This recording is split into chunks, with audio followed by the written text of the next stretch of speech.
परिषदेच्या पत्रकार परिषदेला 2 तारखेला होणाऱ्या नगर परिषदेच्या सार्वत्रिक निवडणुकीच्या पार्श्वभूमीवरती आपल्याबरोबर संवाद साधावा, आपलं मनोगत सर्वसामान्य मतदारांच्या जनतेपर्यंत पोचावं. काही बातम्यातून, काही यूट्यूबच्या बातम्यातून, काही प्रसार माध्यमातून ज्या काही पोस्ट केल्या जातात त्यातून निवडणुकीचं वातावरण जे मला अपेक्षित असतं त्यापेक्षा खराब झालेलं मी काल पाहिलं, परवा पाहिलं. आणि मग रात्री मी स्वतः एक मेसेज टाईप केला आणि आपली पत्रकार परिषद आज आयोजित केली. कारण कालची बाजारपेठेमध्ये प्रचाराची फेरी अगोदर ठरली असेल ना तर कालच आपल्याला बोलणार होतो. गेले 2-3 दिवस समाज माध्यमावरना नगराध्यक्षांच्या बाबतीमध्ये पुष्पाताई ढगे असतील, माझ्या सुनबाई स्वाती लाड असतील, त्यांच्या विरोधातल्या, एकमेकांच्या विरोधातल्या या दोघीही नव्हे पण त्यांच्या नेतृत्वानं काही आमच्या सहकार्यांनी, काही त्यांच्या सहकार्यांनी ज्या पोस्ट केल्या त्यातून मी व्यथित झालेलो आहे, दुःखी झालेलो आहे. माझ्या सामाजिक आयुष्यामध्ये सर्वांचा आदर आणि विशेषतः महिलांचा आदर करण्याचं काम मी प्राधान्यानं केलेलं आहे. आज कुठल्याही आघाडीतून असू दे, परिवर्तन विकास आघाडीतून असू दे, महायुतीतून असू दे, हे सारे उमेदवार आपल्या सर्वांबरोबर अतिशय परिचित राहिलेले आहेत. एकमेकांबरोबर आम्ही काम केलेलं आहे. आता त्यातल्या काही उमेदवारांना माझं सहकार्य, मार्गदर्शन, योगदान मान्य करू नको, परंतु आज जे काही माजी नगरसेवक म्हणून परिवर्तन विकास आघाडीमध्ये आहेत काही, ते माझ्या नेतृत्वाबरोबर, त्यांच्याबरोबर मी काम करत असताना घडले, निवडून आले, त्यातले काही पराभूत झाले. राजकारणामध्ये काही पक्षीय दृष्टिकोन बदलल्यानं, पक्ष विभाजित झाल्यानं प्रत्येकानं आपापला मार्ग वेगळा धरला. मी त्यांना कोणत्याही शब्दामध्ये, कोणत्याही बाबतीमध्ये असं का करता म्हणून विचारलं नाही, तर ते लोकशाहीमधलं स्वातंत्र्य आहे. आणि कार्यकर्त्याला ज्या ठिकाणी आपण सुरक्षित असतो, पुढे आपलं भवितव्य काय याची त्याला चिंता असते, तो त्या ठिकाणी जात असतो. आणि त्या बाबतीमध्ये माझी कधीही तक्रार राहिली नाही. या नगर परिषदेच्या निवडणुकीमध्ये माझ्या सुनबाईला उभं करावं असा माझ्या पक्षाकडून आग्रह होता, परंतु माझी आर्थिक स्थिती, माझी प्रकृती आणि एकंदरीत मला गेल्या 45 वर्षात जो काही अनुभव आला त्यातून मी असं म्हटलं की आपण थांबावं. आणि आता 70ला लागल्यानंतर मी माझं तर राजकीय निवडणुकीतलं उभं राहण्याचं कधीच पारणार नाही. पुढच्या काळामध्ये स्वप्न मला थांबवलेलं आहे. गेले काही 2-3 वर्ष मी स्वतःला सर्वांच्यापासून दूर राहण्याचा, एकाकी जीवन जगण्याचा प्रयत्न करत आलो. तो माझा व्यक्तिगत प्रश्न होता, माझा कोणावरती राग नव्हता, आताच नव्हता. परंतु या निवडणुकीमध्ये पक्षानं मला, माझ्या पक्षाच्या राज्याच्या नेतृत्वानं या निवडणुकीला तुमच्या सुनबाईला तुम्ही उभं करावं पक्षाच्या वतीनं असं सांगितलं नव्हतं.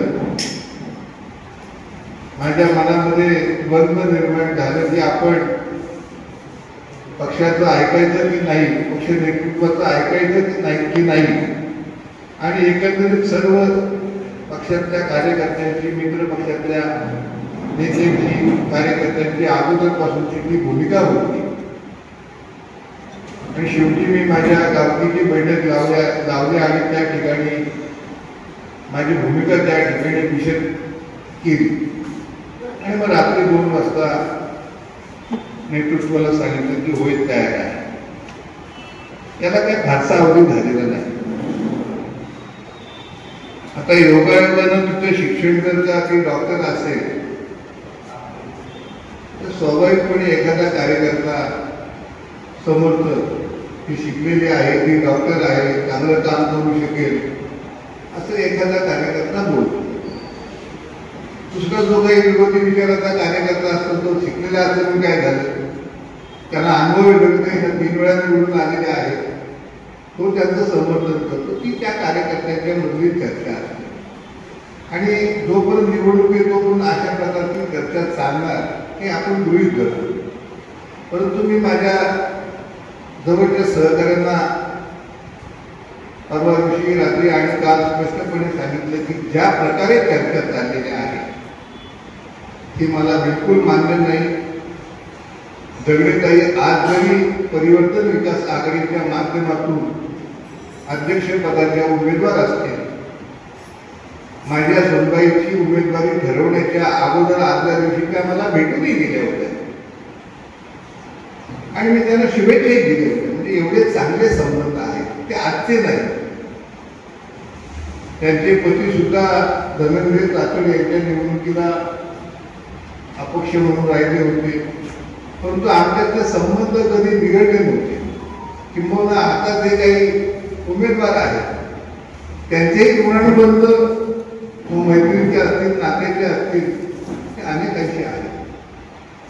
परंतु कुठेतरी याच्यामध्ये कुठेतरी जाणीवपूर्वक तशा प्रकारचा प्रयत्न केला आणि मग अशी ही चर्चा एका वेगळ्या वळणावरती नेण्याचा प्रयत्न केला. त्याच्यामध्ये सुधाकर घारे यांच्या पेजमध्ये जे काही आलं मग ते आयडियल लोकमत विलास बडे यांचं जे काही महाराष्ट्रामधलं विमोचन होतं, कोणाला उमेदवारी दिली जाते, सामान्य कार्यकर्त्यांना. एक नामांकित अँकर आहे, त्यांचा अभ्यास चांगला आहे, त्यांच्याबद्दल मला नितांत आदर आहे. त्यांनी त्यांच्या प्रस्तावनेला लोकांच्या समोर सादर करत असताना त्या सर्वसामान्य कार्यकर्त्याच्या बाबतीतल्या भावना होत्या त्यांनी व्यक्त केल्या आणि अवघ्या महाराष्ट्रातले 1-2% जर त्या निवडणूक लढवणाऱ्या सोडून बाकी सगळे सहमत असतील यामध्ये कुठल्याही प्रकारची शंका नाही. परंतु युट्यूबमध्ये हे टाकत असताना त्याच्यावरती तो फोटो त्यांचा दाखवत असताना, त्यांचं बातमीपत्र दाखवत असताना भाजपाच्या उमेदवार डॉक्टर स्वाती लाड यांचा फोटो टाकून सर्व काही त्यांना एकलाच लागू आहे अशा प्रकारचा आभास आणि चुकीचा मेसेज लोकांमध्ये देण्याचा प्रयत्न केला. आणि म्हणून आणि ते सुधाकर म्हणजे आपला सुधाकर भाऊ हे पेज आहे आणि ते 4 दिवसापूर्वी त्या पेजवरती ती बातमी आली. त्याच्यानंतर मग त्यांच्या पेजवरती एक तक्ता एक गेला. फरक स्पष्ट आहे. मग स्वाती लाड यांच्याकडे काळ्या रंगामध्ये दाखवलंय माझे आमदार साहेबांच्या सुनबाई, सत्तेचा उपभोग, आपलीच प्रगती, आपलाच विकास, सत्तेचं केंद्रीकरण. तिकडे पुष्पाताई दगडे यांचं भगव्या रंगामध्ये दाखवले सत्ता जनकल्याणाचे माध्यम, सर्वप्रथम आणि अंतिमता कर्जचा विकास, प्रबळ लोकशाहीच्या पायी. ही एक त्यांच्या पेजवरती 4 दिवसापूर्वी आलेली बातमी होती. हे त्यांनी पेजवरती ते टाकलं होतं, ते आपल्याला दाखवलं. नंतर दुसऱ्या पेजवरती आहे माझे आमदार, पुन्हा तो काळा रंग आणि भगवा रंग, माझे आमदार साहेबांच्या सुनबाई सत्ता करण्याचा उन्माद, कागदावरच्या योजनांची आमिष वॉर्डमध्ये काम करताना दिसत नाही. त्यांच्या बाबतीमध्ये ताईंच्या त्या बाबतीमध्ये टाकलं जनतेचा सन्मान, प्रत्यक्षात आणलेल्या कामांची शिदोरी, सत्ता लोकांच्या मध्ये उतरून राबवणं. तिसरं एक त्यांचं पेज आलं, पुन्हा तोच काळा रंग, पुन्हा तोच भगवा रंग, अनुभव शून्य उमेदवार, सामान्यांसोबत नो कनेक्ट आणि शहर प्रशासनाचा शून्य अनुभव. दगडे त्यांच्या बाबतीमध्ये भक्कम अनुभवाची शिदोरी, जनतेशी उत्तम कनेक्ट, 15 पेक्षा जास्त वर्षाचा प्रत्यक्ष अनुभव. अशी जे काही पेज होती त्यांच्या सुधाकर भाऊ, आपला सुधाकर भाऊ पुष्पा दगडे ऑफिशियल या पेजवर घातलेला आहे.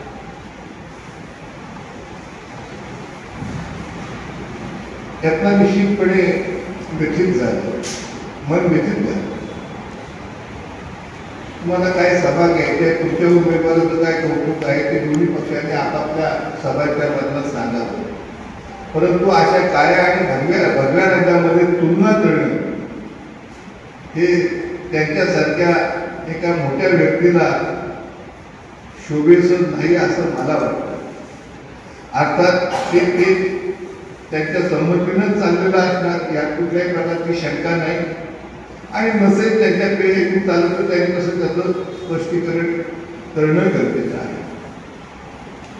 दुसरी गोष्ट, त्यांना जर का इतका जर का माझ्या सुनबाईचा जर का काळाकुट्ट इतिहास वाटत असेल तर मला त्यांनी 10-12 दिवसापूर्वी भेटून तुमच्या सुनबाईला आमच्याकडे द्या, अक्षयला आमच्याकडे द्या, बाकी काही तुम्ही पाहू नका. लगेच त्यांचं परिवर्तन झालं असं ते बोलले. 10-12 दिवसात जेवढं परिवर्तन होतं मला काय कळत नाही. आता त्यांनी मला विचारण्याचं काय कारण असेल ते त्यांचं त्यांना माहिती आणि मी ते कधीही बोलणार नाही.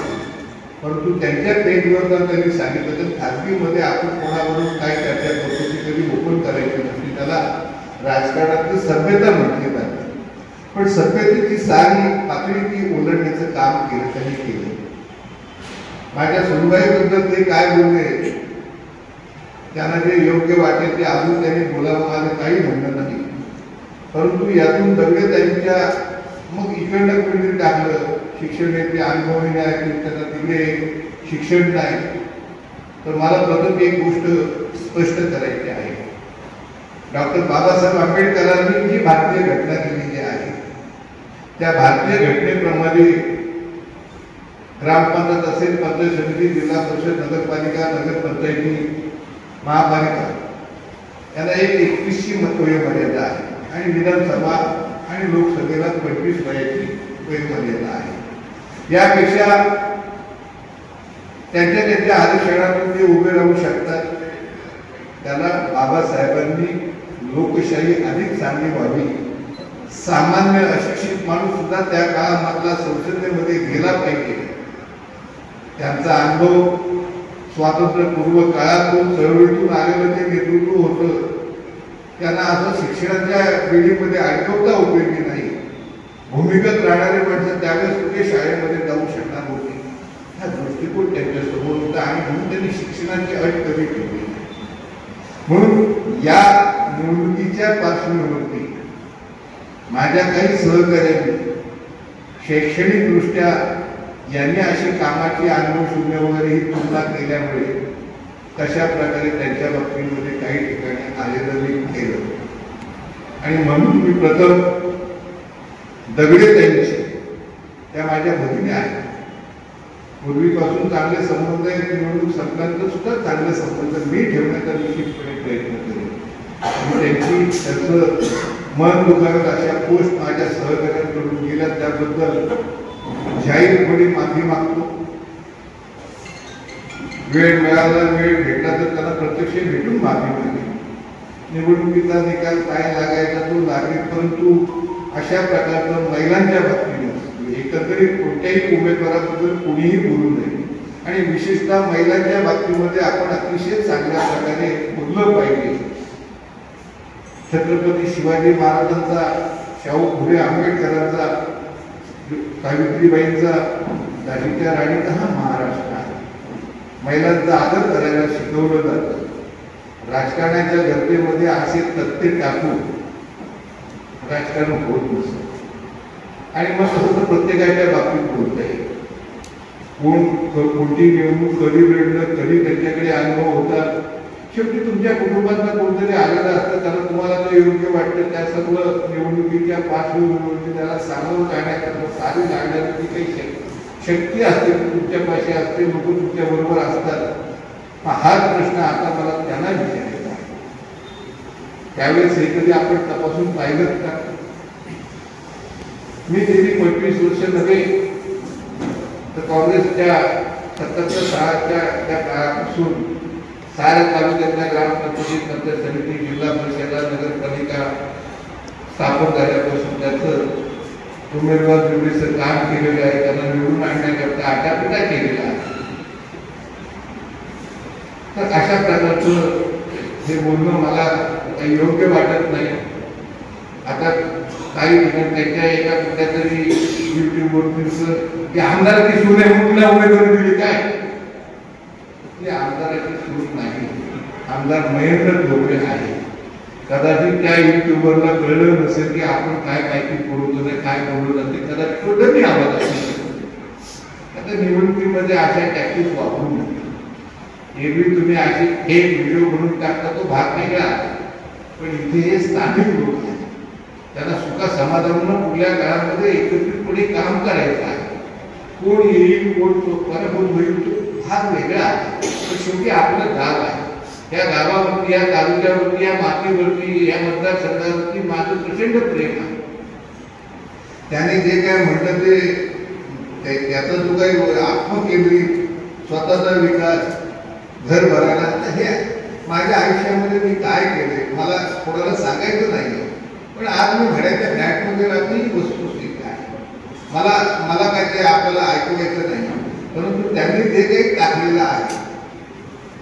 दुसरी एक टीका केली गेली की अक्षय लाड हा कॉन्ट्रॅक्टर असल्यामुळे त्याची बायको नाकारची झाली तर त्याला काम मिळेल म्हणून तुला उमेदवारी मिळते. आणि त्यामुळे कोणी असं म्हटलं की बाबा तो इंजिनियर आहे, इलेक्ट्रिक आहे, त्यांनी कामं केली तर मग काय केलं, तुमचा धंदा पडतात. एक वेळ शिक्षण आल्यावर बोललं तर चालेल, पण कुणाच्या व्यक्तिगत व्यवसायावर तुम्ही बोलणं मला योग्य वाटत नाही.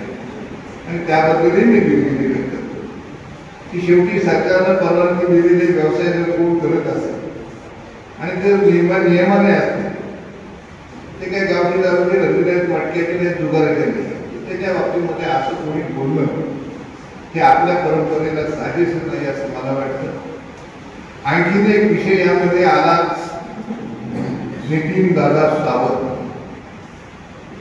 ते म्हणाले आम्हाला घराणेशाही नष्ट करायची आहे. आता मला त्यांच्याकडनं, दादांच्याकडनं समजून घेतलं पाहिजे घराणेशाही कुणाची आणि कशा करता संपवायची आहे. आता त्यांच्याच आता परिवर्तन विकास आघाडीचे जे उमेदवार आहेत त्यांच्यामध्ये सुद्धा अनेक जण अनेकदा निवडणुकीला सामोरं गेलेले आलेले आहेत.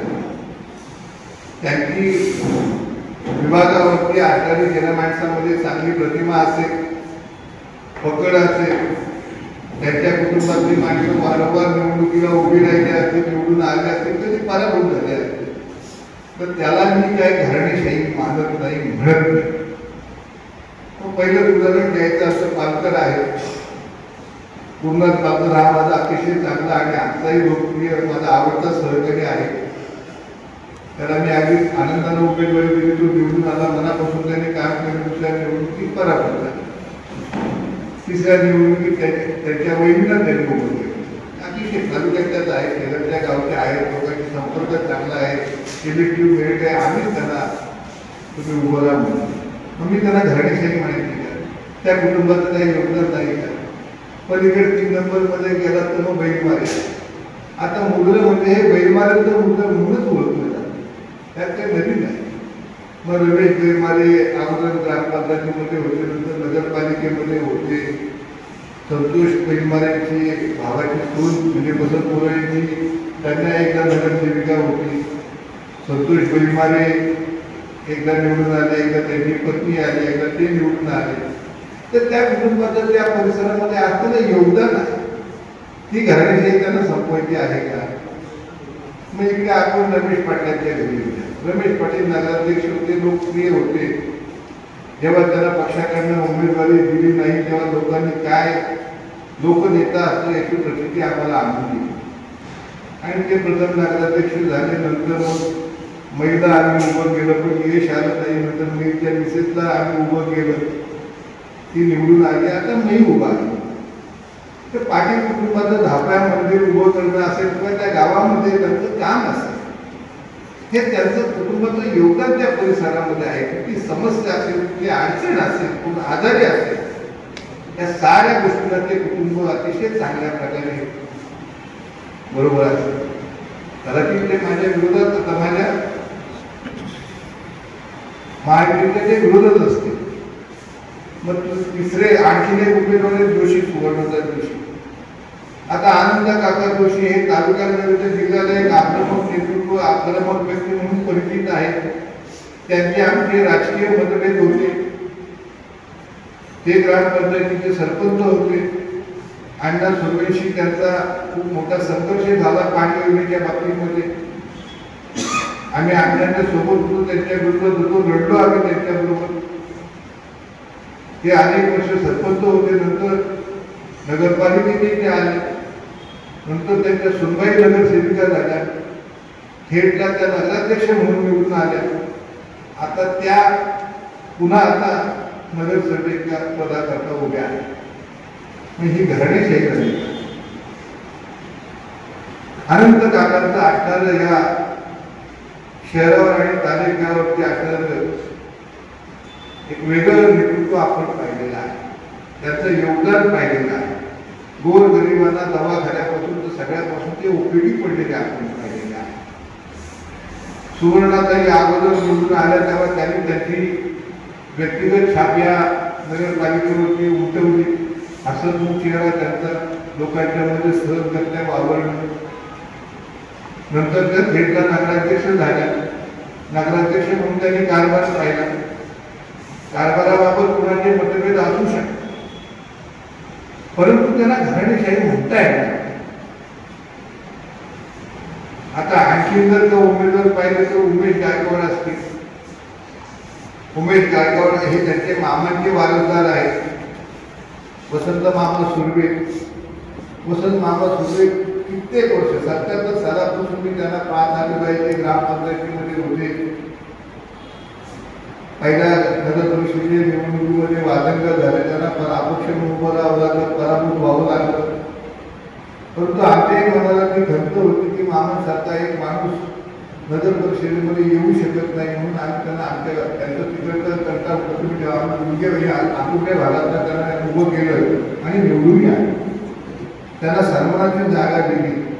नंतर उमेश एकदा उभा राहिला, पडला, दुसऱ्यांदा तो उभा राहिला, निवडून आला, तिसऱ्यांदा तो उभा राहिला, निवडून आला. आता त्याच्या पत्नीला उभं केलेलं आहे.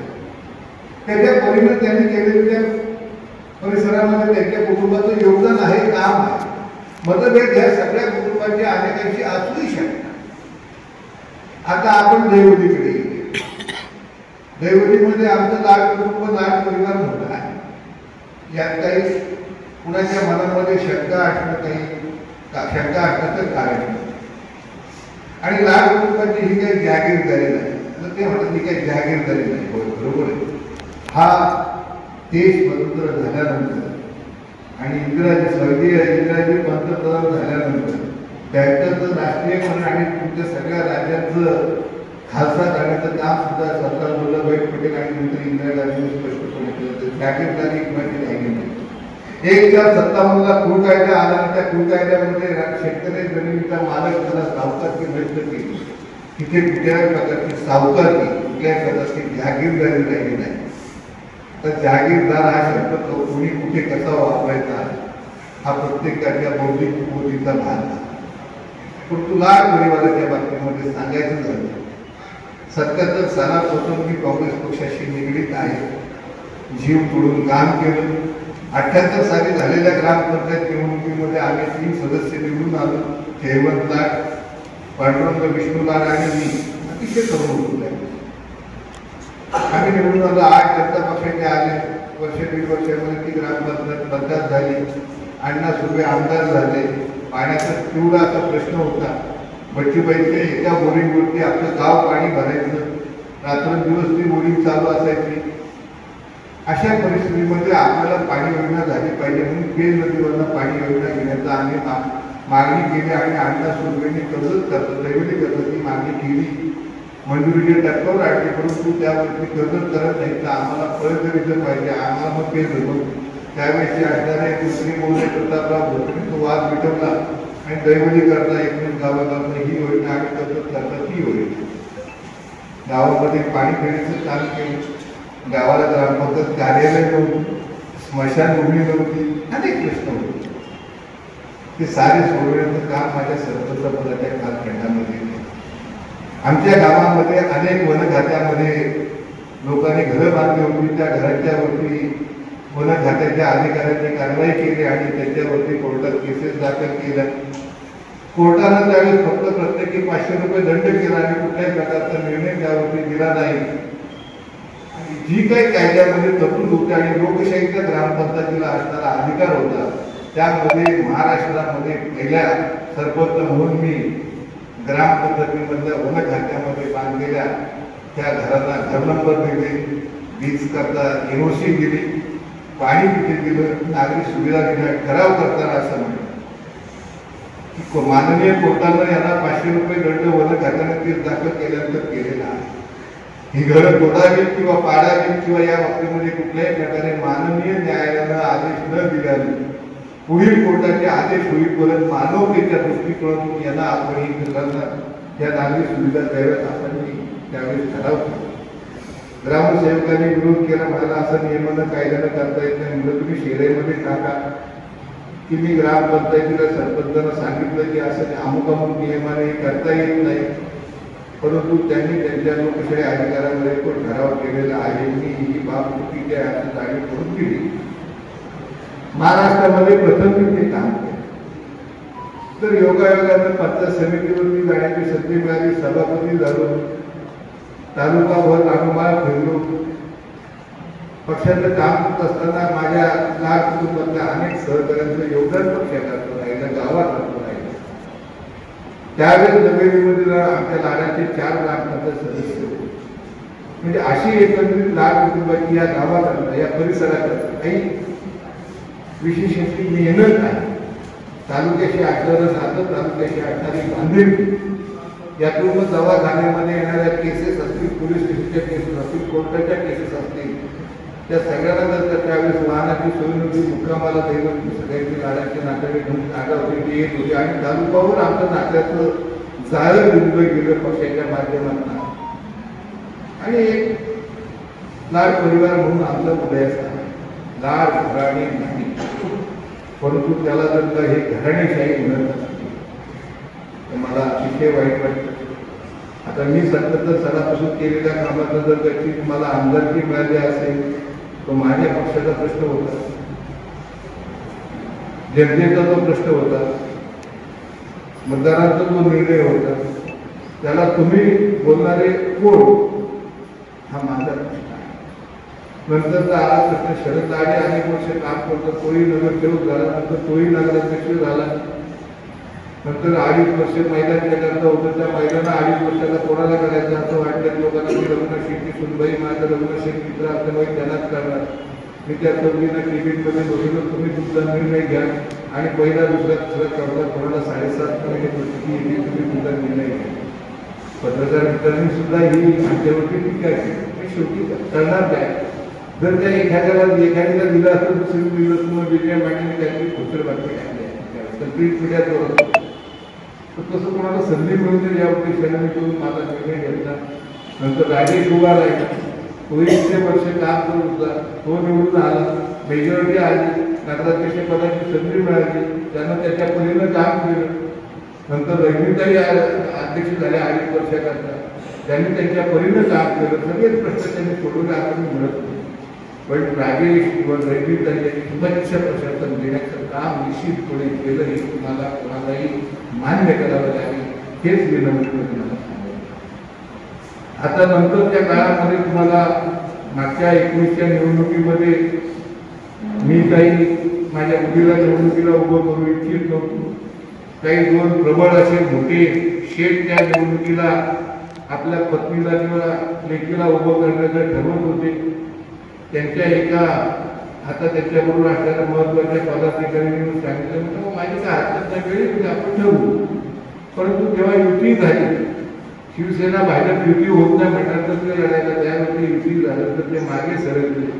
मी आमदार असल्यामुळे ही नगरपालिका निवडणूक मला पक्षाच्या माध्यमातून लढवणं आवश्यक होतं. मी लढवलं मुलगी पडण्याकरता मी उभी केली. हेही अनेक जवळच्या सहकार्यानं सांगितलं, मुलीलाही सांगितलं, तू निवडून येणार नाही, पण प्रचंड मेहनत केली.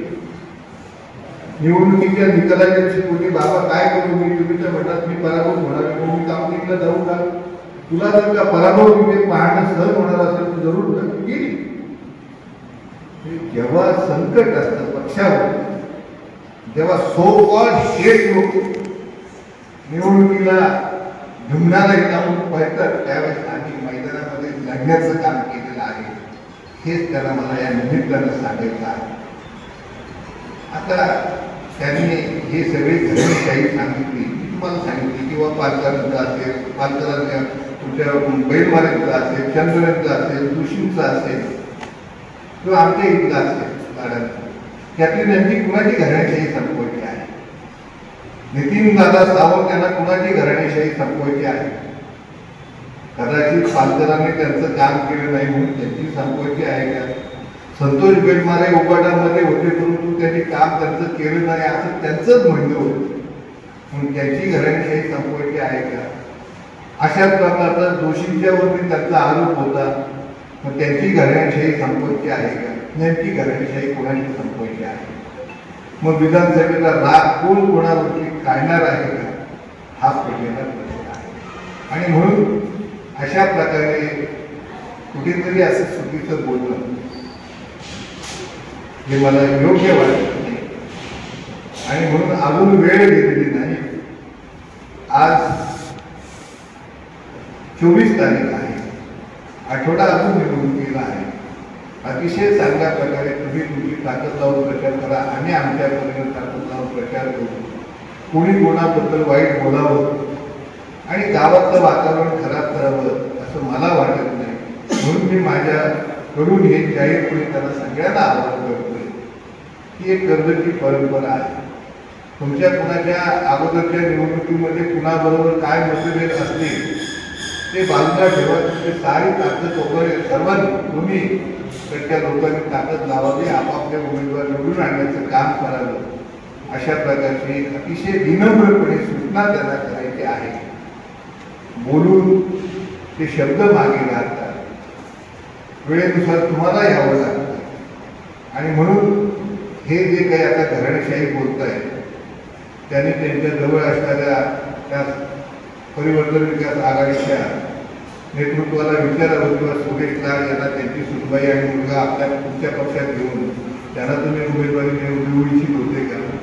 मग देऊ इच्छित असलं ती घराणेशाही तुम्हाला त्यावेळी वाटली नव्हती का, काम शून्य वाटत नव्हतं का. तर आता हे असे अपप्रचार करणं होय, तिला अनुभव नाही, पण आम्ही सत्ता लोक आहोत ते कशावरून तुम्ही बोलता. सत्तेतून तुम्हाला केंद्रीकरण करायचं कशावरून बोलताय. लोकशाहीच्या माध्यमातून निवडणुकीला सामोरं जात असताना, मतदारांना सामोरं जात असताना त्याच्या मनाला, त्याच्या मताला एक वेगळी आदराची भावना, किंमत आपण देत असताना तुम्ही अशा प्रकारचा अपप्रचार करून तुमच्या स्वभावाचं दर्शन तुम्ही पुढल्या काळामध्ये घडवू नका.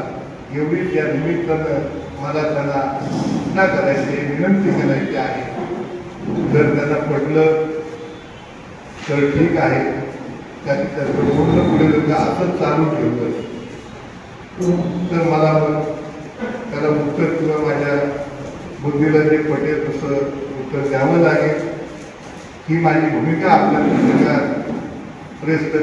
पत्रकाराच्या माध्यमातून ती झाली.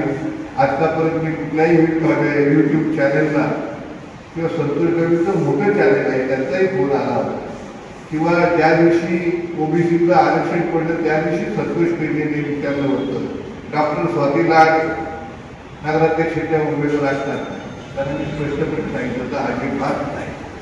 परंतु शेवटी पक्षाचा आदेश मानून मी या निवडणुकीला सामोरं जात आहे. हे फार मोठी माझी इच्छा होती, अशाचा भाग नाही, आर्थिक स्थिती नाही. परंतु जर हा पक्ष सांगत असेल तर मग काय असेल त्या परिस्थितीला आपण सामोरं गेलं पाहिजे या भूमिकेत आम्ही जातोय. त्या पत्रकार परिषदेच्या माध्यमातून कर्जतमधल्या नागरिकांना मतदार बंधू भगिनींना नम्रतापूर्वक विनंती करून सांगू इच्छितोय की जर का तुम्ही आमचं महायुतीचं पॅनल निवडून दिलं, नगराध्यक्ष पदाचे निवडून दिले, उमेदवार निवडून दिले, तर कर्जत नगर परिषदेमध्ये असणाऱ्या ज्या काही आता गैरसोयी आहेत, आतापर्यंत आपापल्या लोकप्रतिनिधी त्यांच्या माध्यमातून जे काही काम केलं असेल तर सर्वांनी, मग मी धनंजय पाटलांपासून रमेश पाटलांपासून ते कालपर्यंत सुरुवातीपर्यंत म्हणजे त्या साऱ्यांनी आपापल्या परीने काम केलं, त्यांच्याबद्दल आदर व्यक्त करतो. शेवटी लोकसंख्या वाढत आहे, गाव मोठं होत चालले, नागरिकीकरण होत चालले, रेल्वे येत चालले जे आहे, समस्या वाढत आहेत. मग त्या वाहतुकीच्या समस्या असतील, त्यावेळेस झालेली पाणी पुरवठा योजना अपुरी पडत असेल, वीज पुरवठा पुरेशा प्रमाणात होत नाही, असे अनेक प्रश्न नगर परिषदेमधल्या लोकांना भेटतात. आणि सगळेच प्रश्न काही नगर परिषदेच्या हातामध्ये नाही, पण नगर परिषदेच्या माध्यमातून शासन दरबारामध्ये मांडून मग राज्यामध्ये देवेंद्र फडणवीस साहेब मुख्यमंत्री आहेत, त्या ठिकाणी एकनाथ शिंदे साहेब नगर विकास मंत्री आणि MMRDA सारखं महत्वाचा विभाग त्यांच्याकडे आहे, त्याच्या माध्यमातून असेल, मोदी साहेब पंतप्रधान आहेत, त्यांच्या खात्याअंतर्गत मग वेगवेगळे जे काही मग आपले प्रश्न असतील, रेल्वेपासून सारे प्रश्न सोडवण्याचं काम आपण पुढल्या काळामध्ये अधिक चांगल्या पद्धतीनं करू, हा विश्वास मतदारांना मी देऊ इच्छितोय. तुम्ही मांडलेले प्रश्न, तुम्ही मांडलेल्या समस्या याचा आदर करण्याकरता माझे लोकप्रतिनिधी त्यावेळेस जनतेकरता मोकळे असतील, त्यांची वेळ ठरवली जाईल, प्रशासकीय कामाकरता वेगळी वेळ असेल आणि नागरिकांना भेटण्याकरता एक वेगळी वेळ असेल.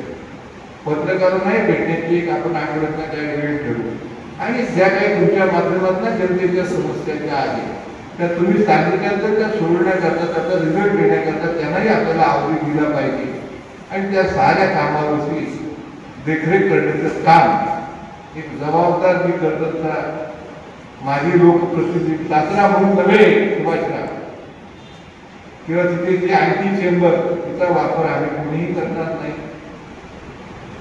नगराध्यक्ष जर माझी सुरवाई झाली तर ती नगरपालिकेची गाडी स्वतःच्या कामाकरता वापरणार नाही, त्यांची गाडी घेऊन काम करतील, जाण्या येण्याकरता कुठे असेल तर त्यांची गाडी घेऊन जाऊन काम करतील, किंवा त्या मिटिंगचा भत्ता किंवा त्यांना जे काही मानधन मिळणार असेल त्याचाही लाभ नगराध्यक्ष म्हणून त्या घेणार नाही. ही ग्वाही मी आपल्याला देतो, हा शब्द मी आपल्याला देतो आणि आपल्याला पूर्ण कल्पना आहे की मी दिलेला शब्द पाळत असतो. आज कर्जतमध्ये अनेक प्रश्न आहेत, मला कल्पना आहे, पत्रकार ते मांडण्याचा प्रयत्न करतात, वेगवेगळे आपले व्हॉट्सअपवरती ग्रुप असेल, मग तुमचा कर्जत बचाव समिती असेल किंवा दैवडी विचार मंच असेल किंवा गुडघ्यामध्ये असणारे ग्रुप असतील, त्या सर्वांचा आणि लोकप्रतिनिधींचा आणि लोकांचा आदर निश्चित करून ते प्रश्न सोडवण्याचं काम करण्याचा त्यांच्याकडनं चांगल्या प्रकारे आपण प्रयत्न करू. त्यामध्ये ते साध्य करण्याकरता जो काही वेळ लागेल तो सुद्धा मी त्या कारणाने निडगुळ करणार नाही. आणि उरला प्रश्न एक आणखी जो काही आरोप असा कुणीतरी केला होता की त्यांचा नवरा नगराध्यक्ष व्हायची बाबतीत अक्षय लाड हा कॉन्ट्रॅक्टर आहे, सिव्हिल इंजिनियर आहे, त्यानं MTech केलेला आहे, परंतु एक आपल्याला कल्पना आहे की जो लोकप्रतिनिधी होतो त्यांना मग त्यांच्या घरामध्ये कुठल्याही व्यक्तिगत लाभ घेता येत नाही. ही कायद्यानं केलेली तरतूद आहे. त्यामुळे तो प्रश्नच येणार नाही आणि तोही नगरपालिकेचं कुठल्याही कामामध्ये लुडबुड करणार नाही. नवरेशाही काही ठिकाणी महिला सरपंच असतात, परंतु त्या ठिकाणी त्यांच्या नवऱ्याचा वाढदिवस, सरपंच साहेबांचा वाढदिवस, मी गेलो आम्ही म्हणलं वाढदिवस कोणाचा आहे, तुझा आहे म्हणून सरपंच आहे, त्याला काय होतं तुम्हाला सरपंच म्हणतात. आणि हे लोकशाहीची अधोगती आहे. त्यांचा महिलांचा आदर केला जात नाही. सुषमाताई आंबेडकरांनी कालच्या भाषणामध्ये सांगितलं नगरसेवक म्हणजे काय, तर नळ, गटार आणि रस्ते चांगल्या प्रत्येक अभ्यास आहे. पक्ष वेगळा असतो, त्यांचे विचार वेगळे आहेत, पण त्यांनी एक अतिशय चांगल्या प्रकारची व्याख्या सांगितली. कर्जतमध्ये विजेची समस्या मोठी आहे, पाण्याची समस्या मोठी आहे, त्याच्यानंतर सार्वजनिक आरोग्य जे आहे ते अतिशय महत्त्वाचं आहे. घनकचरा निर्मूलन जो काही प्लॅन होता तो बंद झाला नाही. आज कर्जतमध्ये कचऱ्याचे ढीग परिसरामध्ये वाढलेले पाहायला मिळतात. किती दिवस तुम्ही तिथे कचरा टाकू शकणार आहात, त्या जागेला सुद्धा मर्यादा असणार आहे आणि देशामध्ये असणारी ही समस्या आहे. तर त्याच्यावरती वेगवेगळ्या शहरांनी आपल्या इथे कोकरे साहेब असतील त्यांनी केलेले प्रयत्न असतील किंवा आज इंदोर सारख्या मोठ्या शहरांना पूर्वी आम्ही इंदोर शहर पाहिलेलं आहे, आता तिथे जाऊन पाहिलं तर देशातलं एक नंबरचं शहर म्हणून त्याची ओळख आहे. कारण त्यांनी कचरा होऊ देत नाही. कचरा नेमकं त्याची एक वेगळी सिस्टीम त्यांनी ठेवलेली आहे आणि त्याच्यावरती बायोगॅस निर्माण करून तिथली सगळी स्ट्रीट लाईट आणि कार्यालयांना ती सप्लाय त्यांनी केलेला आहे. अभ्यासक्रमाच्या माध्यमातून कुठेतरी हिल स्टेशनला जाऊन जे काही अभ्यास केला जातो त्याच्यापेक्षा अशी जर शहरं आहेत, अशा शहरामध्ये जाऊन त्यांचे जर त्या कार्यान्वित केलेले प्लॅन असतील, अभिनव उपक्रम असतील तर त्याचा अभ्यास करणं निश्चितपणे गरजेचं आहे.